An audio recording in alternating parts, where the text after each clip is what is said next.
Hi, everybody. I'm Sarah, and I am so excited to present to you the choices I took over the past 6 weeks to develop a strong personal brand. So I'll start with my goals. At the beginning of this semester, I defined 3 goals that were most important to me. One, I wanted to reach more people in my industry. Two, to become better trusted in my industry. And three, which was the most challenging, was to build a brand that differentiates myself from my company's brand or just my job.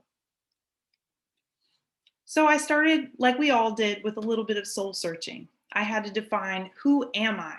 What makes me me? What's my story? How does my background, my experience, how does that shape this picture that you're seeing here? But also, who do I want to know? We learned in this class that quality is so much more important than quantity. So I wanted to really assess who I have in my network and how those people are perceiving me. So my pitch, my personal brand biography, was a little bit challenging to whittle down into what you see here. Um, it reads, Sarah is a certified special events professional and senior event manager for Moonshot, a top 10 ranked event design agency whose passion is strategically supporting organizations as they impact the world. That about covers it, but I still wanted something a little bit more personal. So I came up with these things too, and I call this my secret sauce. I'm also a loving mother of 2 toddlers. I am a lover of flowers, and I'm a student.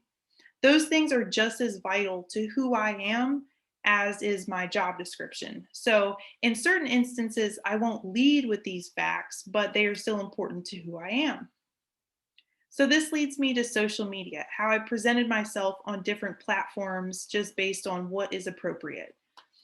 So I'll start with LinkedIn, probably the most professional platform, but also my all-time favorite tool for personal branding. There's a lot less junk than you do see on Facebook or Instagram. So I took a few steps here to optimize my profile. I had a copywriter friend help me with my headline to something that's short and snappy and to the point. I rewrote my bio a bit to reflect a little bit more of my personality and not just my job, and I added my word cloud resume.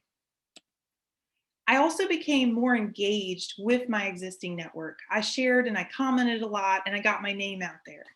And what that resulted in is I receive 2 to 5 invitations every day on LinkedIn from people within my industry in my area. So I think that was time well spent. Next, I'll talk a little bit about Pinterest. Design is very important in my industry, so I wanted to make sure that this had a nice flow to it. It was very polished and cohesive. So I added in my little bio and my headshot, just the same as all my other platforms.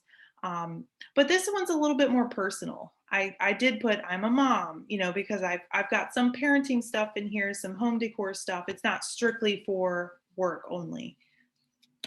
And next I did my blogger account, which here too, I think I took a little bit more of a personal touch to because I plan on sharing a lot of different types of stuff. And Blogger specifically, I think is a powerful tool when combined with other platforms. When you use Blogger, you want to promote it on your Instagram, your Twitter to get your voice out there. Make sure people come to read your blog. Next was Twitter, which by far was the biggest challenge for me because it's so different than the platforms that I currently use. So I did a basic setup here too with my headshot, just a brief snapshot of who I am, my banner image.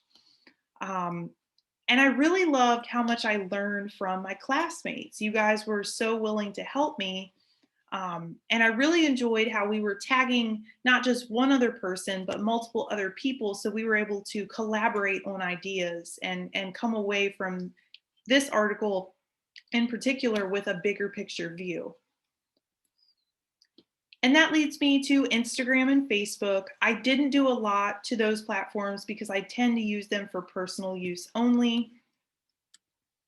So my big takeaways from this experiment are that one, it takes a strong purpose, consistency, and a value proposition, givers gain, to really build a strong brand. And I think that if you're lacking in one of those areas, then your brand is sure to suffer. But two, no matter our age, our background, our interest, we all have something unique to offer. So once we find that thing, we let our brand develop as we grow as people. So thank you to my classmates and to our professor for a very stimulating semester. I enjoyed learning with you, and I hope that we can keep in touch on our newfound social media platforms. And I wish you all the best in your branding journey.